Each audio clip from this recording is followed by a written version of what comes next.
Saya Naimatul Hajriah, NPM 1901011115 dari kelas PAIA semester 4. Nah, di sini saya bersama dengan rekan saya yaitu Kak Anissa Septiani dari PGI kelas A semester 6 YIM Metro. Nah, jadi Kak Anissa Septiani ini adalah salah satu kakak tingkat saya di kampus di YIM Metro. Nah, pada kesempatan kali ini saya akan sedikit mewawancarai tentang perkembangan jiwa keagamaannya. Nah, Kak Anissa ini sudah berusia sekitar 21 tahun dan tergolong pada masa dewasa awal. Nah, langsung saja, Kak Anissa di usia yang dewasa ini, sudahkah Anda merasakan adanya perubahan yang terjadi pada Anda dalam beragama, dan seperti apakah perubahan tersebut? Kalau di usia dewasa ini ya pastinya masa dewasa itu kan permasalahannya lebih banyak ya daripada masa kecil dulu. Jadi kalau dari segi keagamaan tuh kayak lebih rumit ya, lebih campur aduk. Kalau misalkan kita ada masalah itu sering menyalahkan Tuhan kalau ada masalah kita gitu. Kayak apa ya, terkadang ketika masalah itu datang bertubi-tubi itu merasa kayak Tuhan ini nggak pernah berpihak pada kita gitu. Sendirian aja gitu loh, kayak bener-bener kesel gitu loh. Kadang juga ketika kesel pernah waktu kesel dulu juga kayak bener-bener nggak sholat gitu seharian gitu, terus tiba-tiba tuh kayak tambah jadi beban gitu loh, kok masalah aku tambah banyak kayak gitu ya. Perubahannya di situ sih. Terus mulai dari situ ya mulai tahu bahwa sebenarnya kita tuh harus mensyukuri masalah-masalah itu diselesaikan satu persatu gitu, bukannya malah marah menyalahkan kita gitu. Nah, adakah hal yang menjadi hambatan selama Kak Anissa ini melakukan perkembangan dalam keagamaan?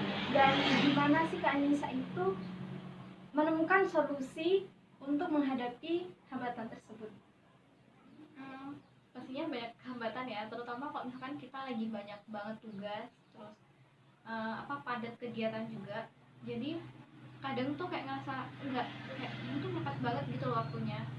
Tapi waktu mau nugas juga mepet juga waktu ngumpulnya, jadi kayak buru-buru gitu loh. Jadi ya kadang tuh susah juga sih kapan mau sholat, kapan mau bagi waktu sama tugasnya gitu. Dari situ juga aku mikir kadang kita tuh harus lebih awal, misalkan udah azan zuhur atau asar gitu, kita langsung gila gitu, terus kita ngerjain tugas lagi gitu. Jadi biar nggak ketinggalan, soalnya kalau misalkan kita nanti dulu deh tugas dulu tahu-tahu udah maghrib kayak gitu. Jadi kita harus jelas sih yang aku pelajari. Berarti harus melakukan mengutamakan ibadah di awal waktu. Nah, di dalam selama Kak Anissa ini beragama, apakah Kak Anissa memiliki sebuah prinsip dalam beragama tersebut?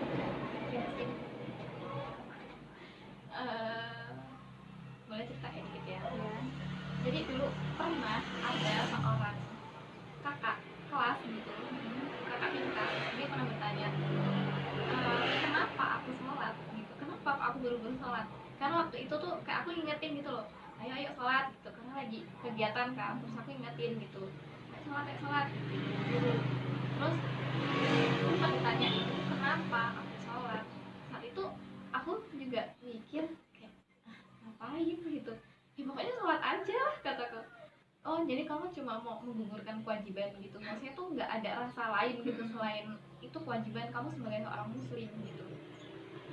Nggak ada pikiran lain. Jadi nggak ada jawaban gitu, aku tidak punya alasan gitu, kayak aku nggak punya apa gitu, aku sholat tuh ngapa gitu. Dan akhirnya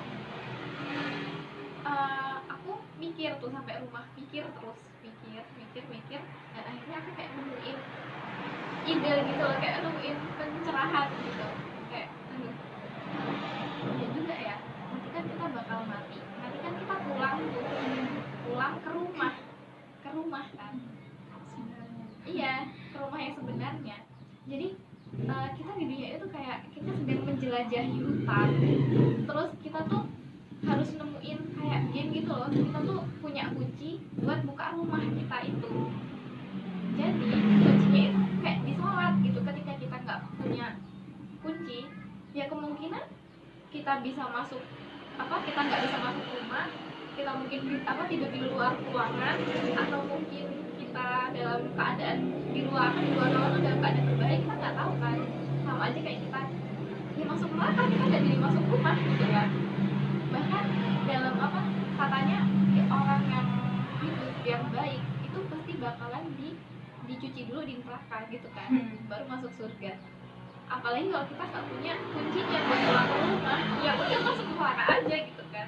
Jadi menurut aku kalau dalam beribadah prinsipnya itu tadi, kita pulang ke rumah, buat kunci kita pulang ke rumah gitu. Kalau misalkan untuk memilih prinsip kenapa aku menetap pada agama Islam itu kadang tertarik juga sih. Kadang aku pernah mikir gini, semua agama itu punya kebaikan sendiri-sendiri gitu loh. Kayak misalkan aku pernah baca kayak hadis gitu loh. Kalau dalam Islam tuh kayak hadis ya, tapi itu nggak tahu, pokoknya tuh kayak dalam kalimat dari kitab Injil, kitabnya orang Kristen itu katanya nggak boleh berhutang gitu kan. Pokoknya kalau punya hutang tuh hutanglah hutang budi gitu, jangan hutang dalam berbentuk benda. Jadi ini juga mengajarkan kebaikan. Terus kenapa kita nggak ke semua agama gitu loh, kayak ya udah semua agama tuh baik gitu loh. Terus aku juga mikir kenapa aku menetap pada muslim itu karena ya nyamannya tuh di muslim. Kayak aku sholat aku punya kenyamanan, aku baca Quran itu punya kenyamanan tersendiri gitu, kayak udah tenang gitu aja. Ya, jadi ya aku tenang, kita mencari kenyamanan dalam spiritual. Oke, mantap sekali ya. Jadi perkembangan jiwa keagamaan pada Kak Anissa ini luar biasa banget. Nah, terima kasih Kak Anissa buat waktunya. Nah, apabila dalam pertanyaan saya tadi terdapat pertanyaan yang kurang menyenangkan dalam hati, saya mohon maaf ya. Sama-sama. Apa juga kalau misalkan di pembicaraan ini ada yang menyinggung, maksudnya bukan berniat untuk menyinggung, cuman itu tuh kayak sebagai ungkapan aja. Ya.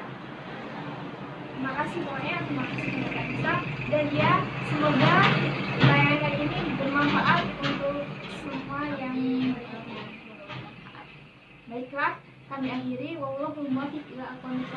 Wassalamualaikum warahmatullahi wabarakatuh.